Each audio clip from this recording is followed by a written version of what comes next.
Kita masih tetap dengan himpunan. Bagian terakhir kita bicara tentang himpunan fuzzy.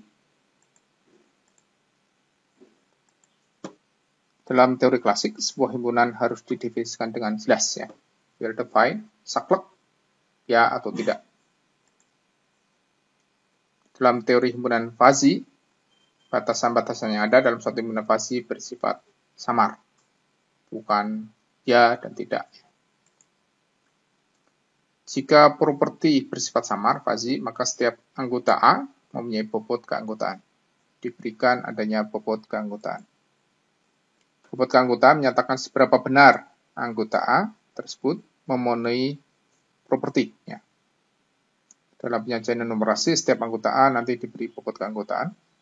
Biasanya yang bobotnya 0 tidak terdaftar, kecuali untuk keperluan tertentu. Jadi untuk mengingatkan, oh ya ada yang anggotanya 0, ya, derajat anggotanya 0. Gitu. Nah, bobot keanggotaan ini adalah bilang real, yaitu dari 0 sampai 1.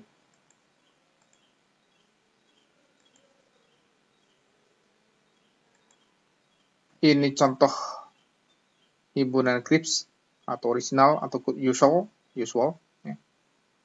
Atau tadi saklek boleh, atau yang biasa boleh juga. Yaitu himpunan A di mana X anggota bilangan bulat, X-nya kurang dari 10 misalkan.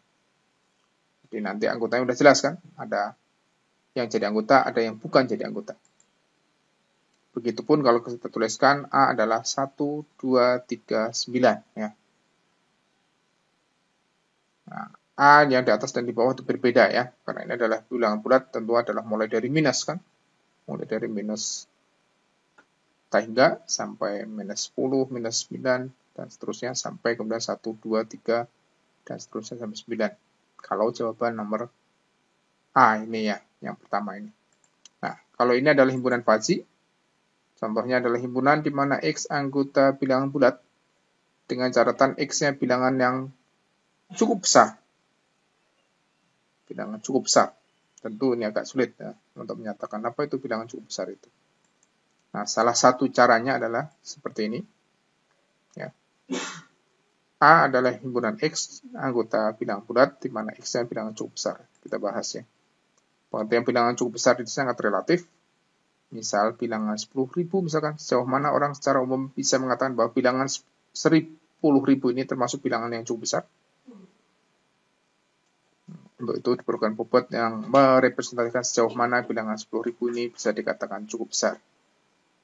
Jika kita mendefinisikan bobot bilangan 10.000 sebesar 0,3, maka kita juga bisa mendefinisikan bobot bilangan-bilangan asli yang lainnya. Ini salah satu alternatifnya. Nah, ini misalkan X kalau 10 pangkat 2, 100 ya. Berapa kira-kira bobotnya? Misalkan bobotnya 0, jadi dianggap kecil. Kemudian kalau 10 pangkat 4, 10.000 tadi bobotnya kita tentukan 0,3. Nah, kalau 0,5 gimana? Nah, mungkin karena sangat sedikit lebih tinggi dibandingkan ini, lebih besar sedikit, maka kita punya 0,35 misalkan gitu. Kemudian kalau 10 pangkat 50 gimana? Mungkin kita tuliskan bobotnya 1. Tentu penilaian bobot ini, pemberian bobot ini bersifat relatif dan tergantung kasusnya ya. Oke. Fungsi keanggotaan himpunan fuzzy. Himpunan fuzzy dinyatakan dengan fungsi keanggotaan. Ini contohnya, saya punya himpunan merek-merek mobil yang mahal. Didefinisikan sebagai berikut. U-nya adalah merek-merek mobil. M-nya adalah himpunan mobil mahal. Nah, ini adalah menyatakan himpunan fuzzy-nya, mu, M, U. Ya. U-nya adalah merek mobil itu. Nah, kita sebut mungkin Mercedes. Oh, nilainya mungkin 1 ya. Mahal ya kan, Mercedes. BMW 1. Misalkan. Tentu penilaian 1 tadi dia bersifat subjektif tergantung kasusnya. Kemudian Audi misalkan 0,8. Toyota mungkin agak mahal tapi ya enggak juga ya. Misalkan 0,6. Kita kasih 0,6. Daihatsu mungkin agak murah, jadi kita punya 0,3. Oke. Jadi nilai 0,3, 0,6, 0,8, 1, dan seterusnya itu disebut sebagai derajat keanggotaan. Ini contoh berikutnya. Misal kita ingin mendefinisikan himpunan bilangan asli yang mendekati 6. Maka kita dapat mendefinisikan himpunan tersebut sebagai berikut. U adalah bilangan asli, himpunan bilangan asli. Kemudian F, himpunan bilangan asli yang mendekati 6. Misalkan. Nah, ini himpunannya misalkan 3, itu jauhlah dengan 6. Misalkan kita kasih 0,1. 4 lebih dekat lagi dibanding 6, dibanding 3 tadi. Kita kasih 0,3. 5 misalkan 0,6. 6 sendiri tentu adalah 1 ya. Tapi lewat dari 6, 7 misalkan 0,6 lagi. 8 misalkan 0,3 dan 9 misalkan 0,1. Ya, ini adalah derajat-derajat keanggotaan 0,1, 0,3, 0,6, 1 dan seterusnya. Sedangkan penilaian ini nanti tergantung dari fungsinya, fungsi keanggotaan. Mendefinisikan fungsi keanggotaan tentu harus pakai cara yang lain, dan di kuliah ini kita hanya mendapatkan pengantar saja. Operasi himpunan fazi, yang pertama ada komplemen. Komplemen himpunan fazi S adalah himpunan fazi juga, yang anggota-anggotanya terdiri dari anggota himpunan S, anggotanya, tetapi dengan derajat keanggotaannya adalah 1 dikurangi derajat keanggotaannya. 1 dikurangi derajat keanggotaannya.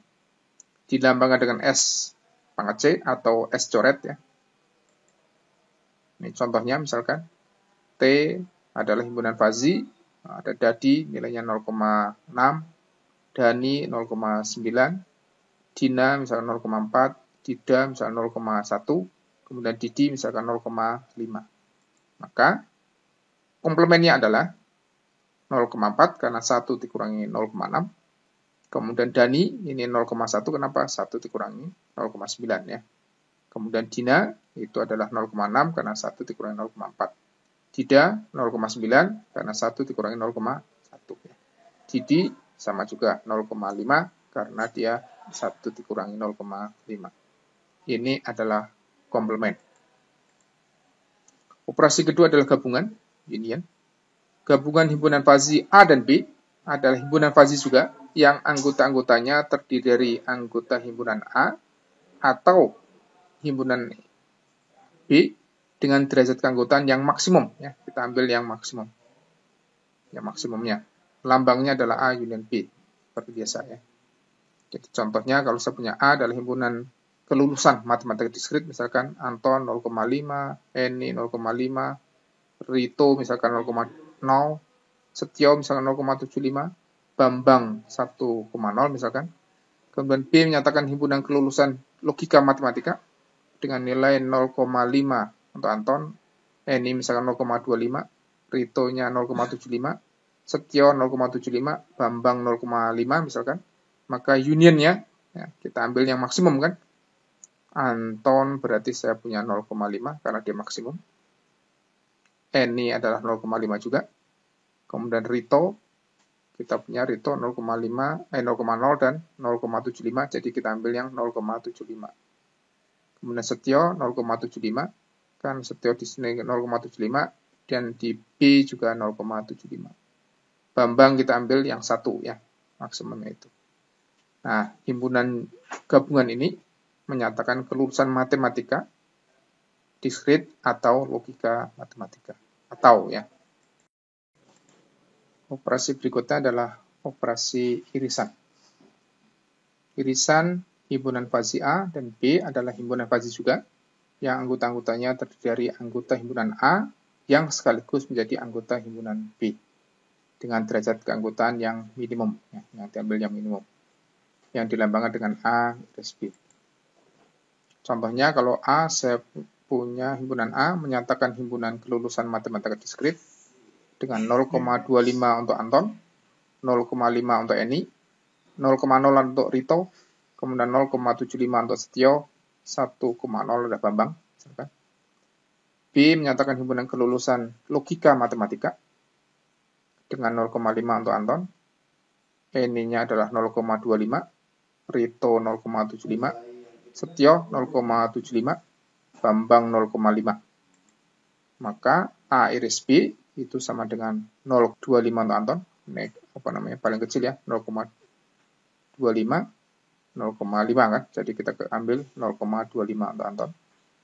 Kemudian N-nya 0,5 dan 0,25, maka kita ambil yang 0,25 ya, 0,25.